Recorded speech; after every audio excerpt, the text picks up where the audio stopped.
Oh, Latin 3. I am sleepy and I gotta wake up.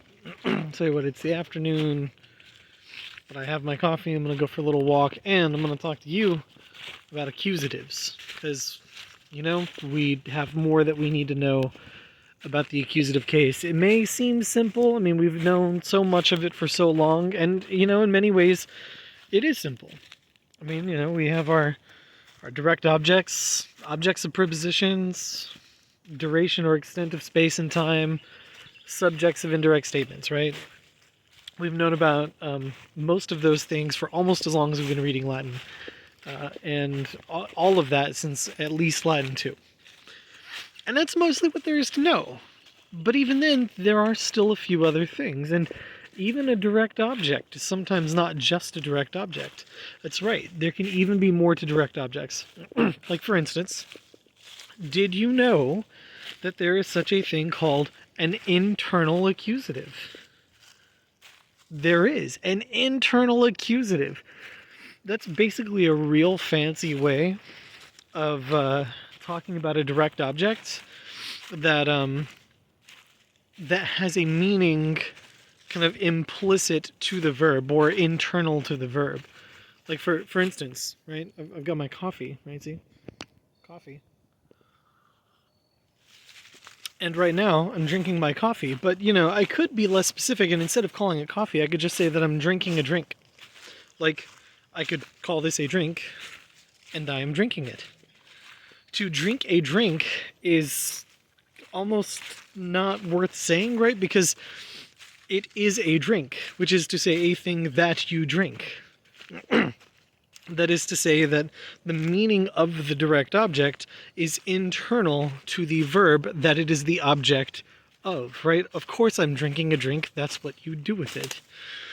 And we have a lot of examples of this in English where that's just kind of how the thing works, right?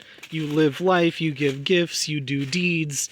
All of these are words where the direct object, whether it's life or gifts or deeds, is internal to the verb that is taking it as a direct object. All right?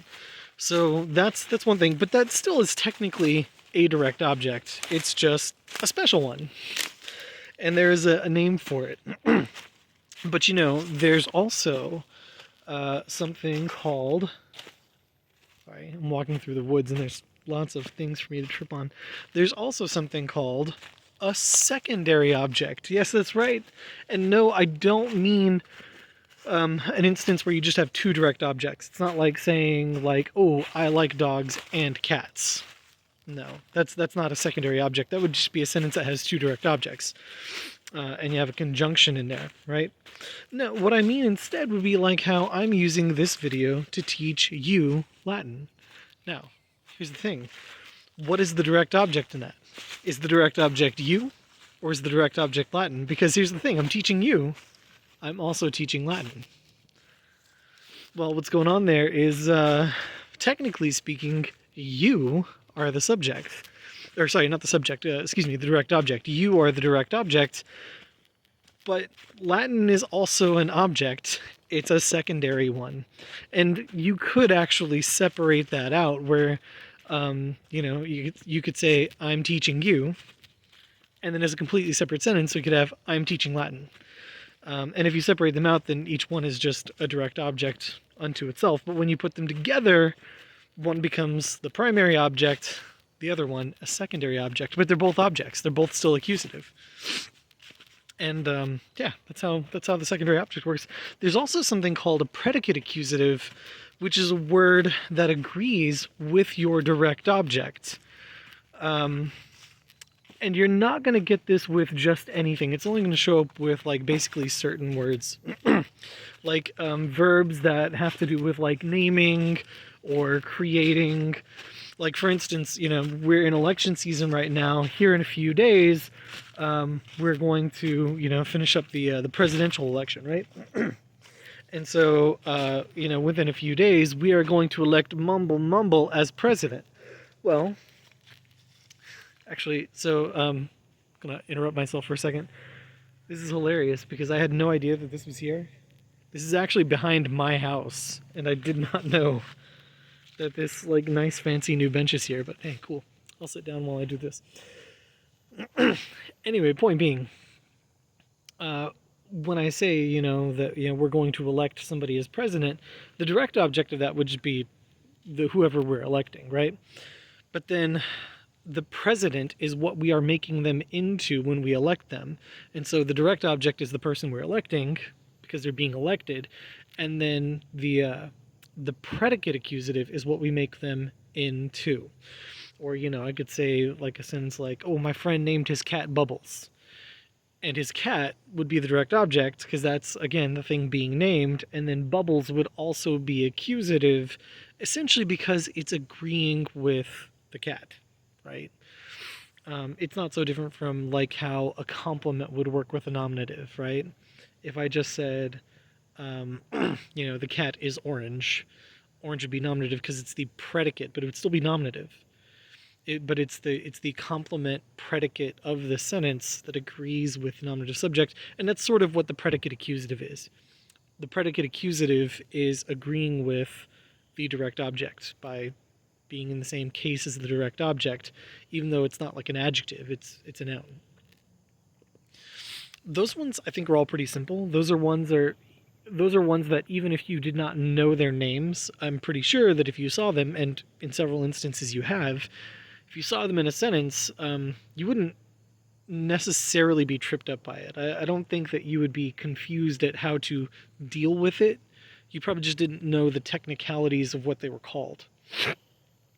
But there is one other accusative that we have not talked about that you might be tripped up by. It's not common. It is a rare type of accusative. In as much as, all the simple ones are the ones that show up all the time, right? That's why we learn them early, because they show up all the time. But there's one that does show up on occasion that we never talked about, and it's a little harder to explain.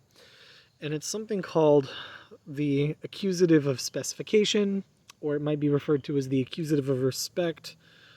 It's actually the term I use most often. There's a couple other weird names for it. One of its names is the Greek accusative, because this is a common case usage in classical Greek in addition to Latin. But essentially, if you ever have an accusative in your sentence, and you know it's not the direct object because maybe the verb you're translating doesn't take one, or it does take one, but you definitely know it's some other noun. And so it's not a direct object, and it's not any of those other things. It's not a secondary object. You just have this word in the accusative, and you don't know why. It may be that you're looking at a Greek accusative, an accusative of respect. And what's going on with it is it's like saying, with respect to this thing, and then going on to say whatever you want to say, right? For instance, like I really hate Seneca. So like you might say like, well, with respect to his stercordial attitude and his bad writings, I was attacking Seneca, right? And so in that sentence, the basic part of that, the simple part of it is I was attacking Seneca, or I was criticizing Seneca, or whatever, right? I would be the subject, attacking, criticizing would be my verb, and Seneca would be the direct object. But I'd have this other accusative in there, which would be with respect to his bad writings or with respect to his irritating attitude. Those things would also be in the accusative, but they're not the direct object. Seneca's the direct object. But they are a reference point for why I would attack him. I know that's a weird thing to think about, and it doesn't make it any easier to wrap your head around when you consider that such a thing could also be done with an appelative. I actually talked about it a little bit in the last video. But yeah, actually a really fascinating thing that I was reading, because I do reread entries on this stuff on grammar every once in a while, was actually saying that maybe the closest thing in English to this is when we stick Y's on the end of a thing. Like, to say like, oh, time-wise, this video should be pretty efficient, where like it's essentially saying with respect to time, and it is specifying a situation that way. I know it's weird to talk about these things, but it's something that could show up. All right, could show up. It probably won't. We're not going to see a ton of these things. Okay, if we were going to see a ton of them, we would have learned them before now.